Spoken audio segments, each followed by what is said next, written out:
ಸಿಂಹರಾಶಿ, ಯಾವುದೇ ರೀತಿಯ ಶುಭ ಕೆಲಸಕ್ಕೆ ಕೈ ಹಾಕಿದರೂ ಕೂಡ ಈ ದಿವಸ ಭಗವದ್ ಅನುಗ್ರಹ ನಿಮ್ಮ ಪರವಾಗಿ ಇರುತ್ತೆ, ನಿಮ್ಮ ಕೆಲಸಗಳು ಆಗತ್ತೆ ಅಂತ ಹೇಳಬೇಕು.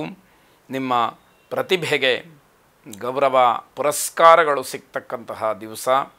ಯಾವುದಾದ್ರೂ ಕೆಲವು ಕೆಲಸಗಳಿಗೆ ನಾಯಕತ್ವದ ಅವಶ್ಯಕತೆ ಇದ್ದಲ್ಲಿ ನಿಮಗೆ ಆ ಯೋಗ ಲಭಿಸಬಹುದು ಅನ್ನುವಂಥದ್ದು, ಅಥವಾ ನೀವು ಯಾವುದೋ ಒಂದು ವಿಚಾರದಲ್ಲಿ ಮುಖ್ಯ ವ್ಯಕ್ತಿಯಾಗಿ ಕೆಲಸವನ್ನು ನಿರ್ವಹಿಸ್ತಕ್ಕಂಥದ್ದು ಆಗಬಹುದು ಅನ್ನುವಂಥದ್ದು, ನಿಮ್ಮ ಕೆಲಸ ಕಾರ್ಯಗಳ ಗುಣಮಟ್ಟ ಹೆಚ್ಚಾಗ್ತಕ್ಕಂಥದ್ದು, ಹಾಗೇ ಅದನ್ನು ಕಾಪಾಡಿಕೊಂಡ್ರೆ ನಿಮ್ಮ ಗೌರವ ಹೆಚ್ಚಾಗುವಂಥದ್ದಾಗತ್ತೆ. ವಿದ್ಯಾರ್ಥಿಗಳು ಶಿಕ್ಷಣದಲ್ಲಿ ಪ್ರಗತಿಯನ್ನು ಕಾಣತಕ್ಕಂತಹ ದಿವಸ. ನಿಮ್ಮ ಅಭ್ಯಾಸ ಎಷ್ಟರ ಮಟ್ಟಿಗೆ ಆಗುತ್ತೋ ಅಷ್ಟು ಪ್ರತಿಫಲವನ್ನು ನೀವು ಸ್ವೀಕರಿಸ್ತೀರಿ ಅಂತಕ್ಕಂತಹದ್ದು. ಸ್ವಾರ್ಥಿಗಳ ಮಾತಿಗೆ ಮರುಳಾಗಿ ಹಣವನ್ನು ಕಳ್ಕೊಳ್ತಕ್ಕಂತಹ ಸಾಧ್ಯತೆ ಇದೆ. ತಮ್ಮನ್ನು ತಾವು ಏನೋ ಶ್ರೀಮಂತರನ್ನಾಗಿ ಮಾಡಿಕೊಳ್ಬೇಕು ಅನ್ನುವ ಉದ್ದೇಶಕ್ಕೆ ಬೇರೆಯವರಿಗೆ ಮೋಸ ಮಾಡಬೇಕು ಅನ್ನುವಂತಹ ಚಿಂತನೆ ಇರುವಂಥವ್ರಿಗೆ ನೀವು ಆಹಾರವಾಗಬಾರದು ಅನ್ನುವಂಥದ್ದನ್ನು ಇಲ್ಲಿ ಗಮನಿಸ್ಕೊಳ್ಬೇಕಾಗತ್ತೆ.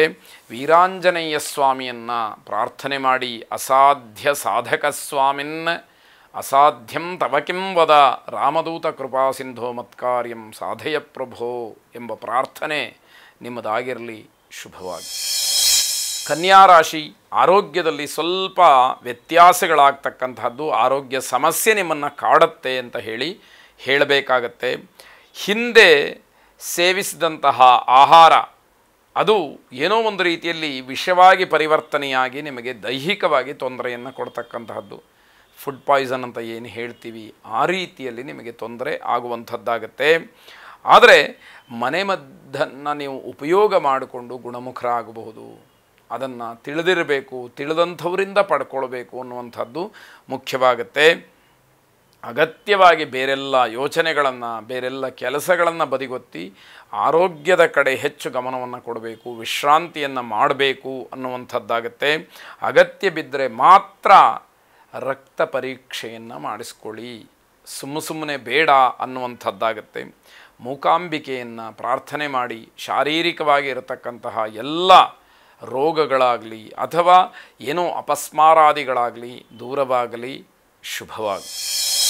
ತುಲಾರಾಶಿ, ಕುಟುಂಬದವರು ತೆಗೆದುಕೊಂಡಂತಹ ನಿರ್ಧಾರ ಇಡೀ ಮನೆಯನ್ನು ಕಲುಷಿತವನ್ನಾಗಿ ಮಾಡುತ್ತೆ.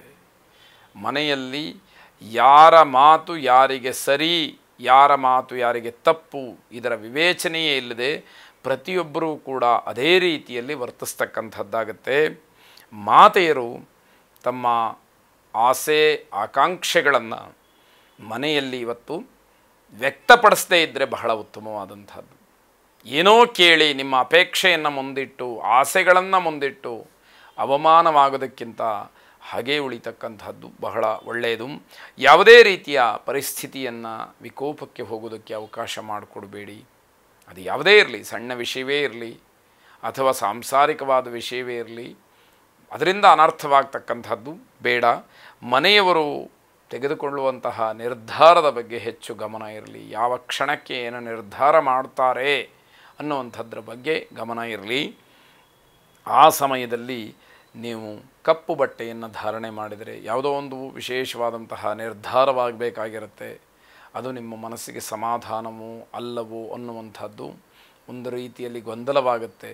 ಕಪ್ಪು ಬಟ್ಟೆಯ ಧಾರಣೆಯನ್ನು ಮಾಡಿದಾಗ ಮಾನಸಿಕವಾದಂತಹ ಸಮಾಧಾನ ನಿಮಗೆ ಸಿಕ್ಕುವಂಥದ್ದಾಗುತ್ತೆ.